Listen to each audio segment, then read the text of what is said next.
North Korea tension, Russia accuses USA of declaration of war and warns of response. The chaos in North Korea has now thrown Russia and the USA against each other after the Kremlin accused Donald Trump of making a declaration of war. America's heavy-handed approach to Kim Jong-un's saber-rattling has raised hackles in Russia, who see the U.S. actions on the peninsula as a direct threat. Several sources within Vladimir Putin's government have hit out at the U.S. over its actions on the Korean peninsula. Konstantin Kosarkov of the Committee for International Relations said an American bill calling for the enforcement of sanctions using Russian ports breaks international law. He said, the realization of this bill includes a proposed force scenario in which the U.S. Navy would conduct compulsory inspections of all ships. Such a scenario is simply unthinkable because it means a declaration of war.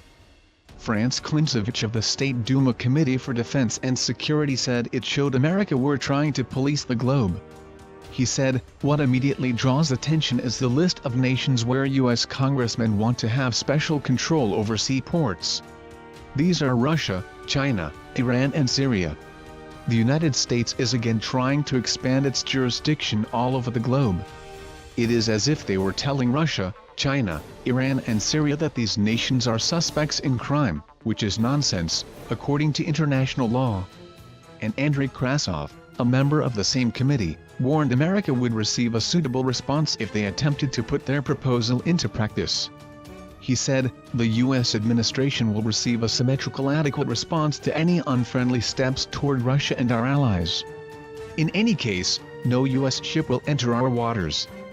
It comes after North Korea attempted to start World War III by securing the support of 10 other Asian nations in Kim's fight against America. A bizarre letter sent to the countries warned of a nuclear holocaust across the continent if North Korea did not receive its requested support. As fighter jets were scrambled after a pair of Russian bombers approached the American border in an apparent show of force this morning. The American warplanes were mobilized when Vladimir Putin's jets approached the U.S. state of Alaska earlier today. 2 Russian Tu-95 long-range bombers sparked alarm when they entered Alaska's air defense zone, the 5th time they have done so since last month. They were intercepted by 2 U.S. Air Force F-22 stealth fighter jets and escorted away from the region. U.S. officials said Russia's bombers were unarmed and remained in international airspace throughout the incident.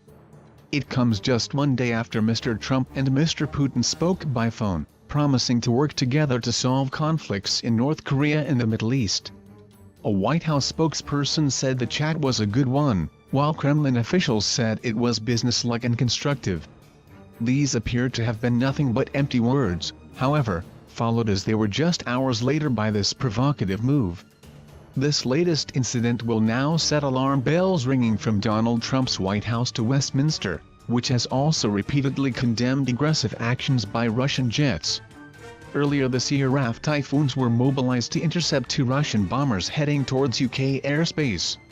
The Russian jets attracted RAF attention during the incident on February 9 when they flew between the Faroe Islands and the Shetland Islands, outside of UK airspace but within the country's area of interest. The jets then buzzed the west coast of Ireland before fleeing into the Bay of Biscay, setting alarm bells ringing in Paris and Madrid. At this stage Spain and France's air forces temporarily took over the interception before the Russian jets turned around and traveled back through the UK's area of interest to Russia.